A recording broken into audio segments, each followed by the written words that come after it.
Assalamualaikum semua. Hari ini kita akan belajar lagi sains tingkatan 1 bab 5 iaitu jirim.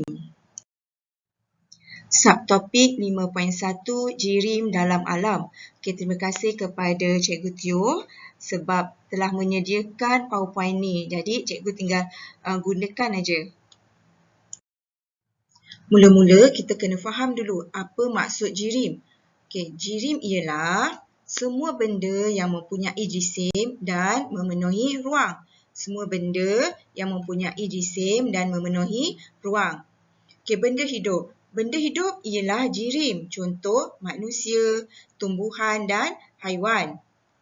Okey, bagaimana pula dengan benda bukan hidup? Okey, benda bukan hidup, contohnya air, tanah dan batu ialah jirim. Okey, ada tak yang bukan jirim?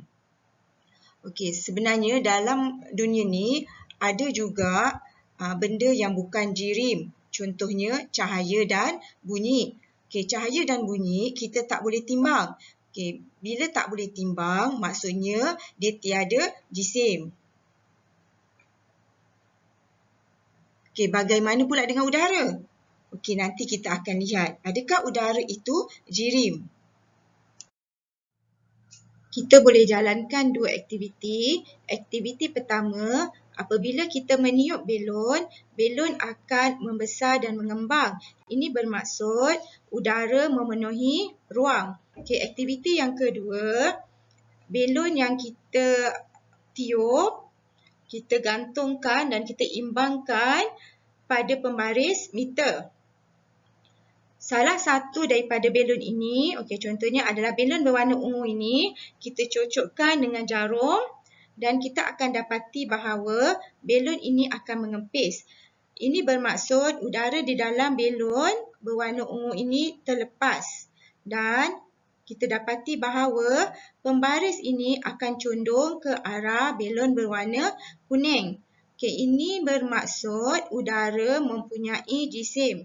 Kesimpulannya, udara ialah jirim sebab dia mempunyai jisim dan memenuhi ruang.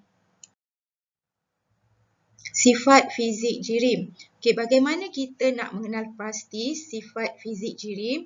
Okey, kita boleh menggunakan 5 deria manusia, okey, iaitu penglihatan, pendengaran, rasa, sentuhan dan bau atau menggunakan alat pengukur.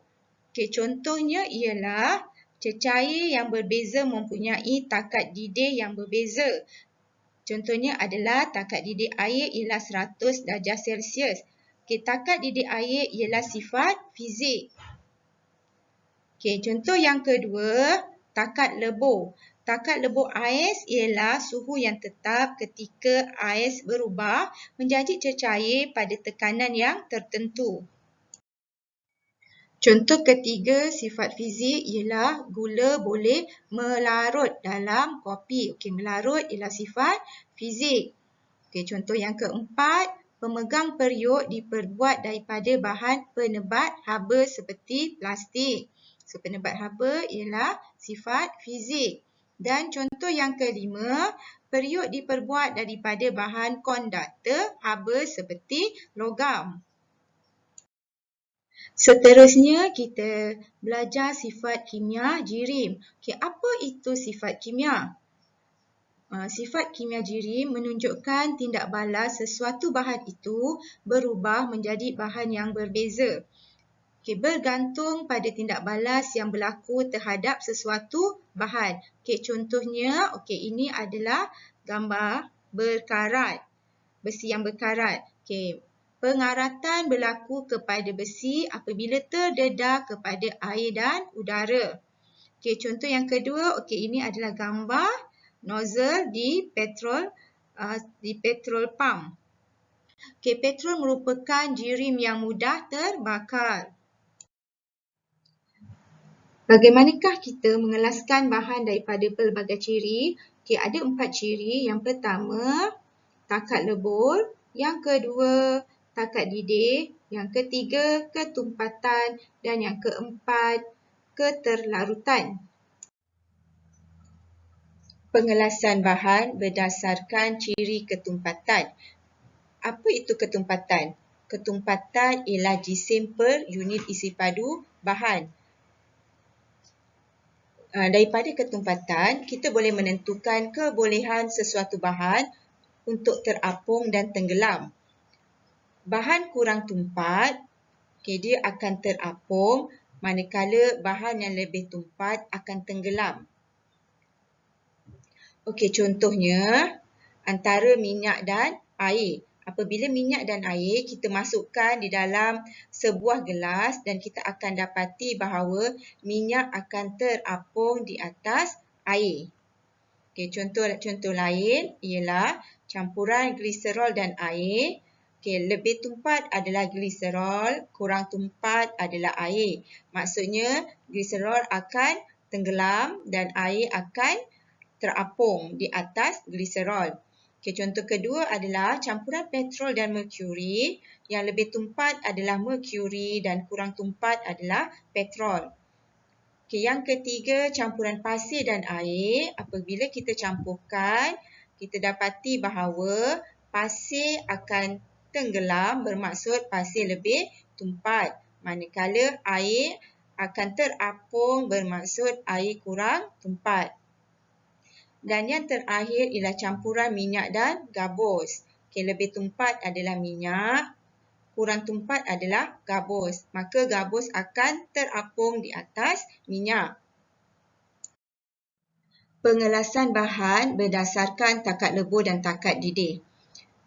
Takat lebur ialah suhu apabila keadaan pepejal bertukar menjadi cecair.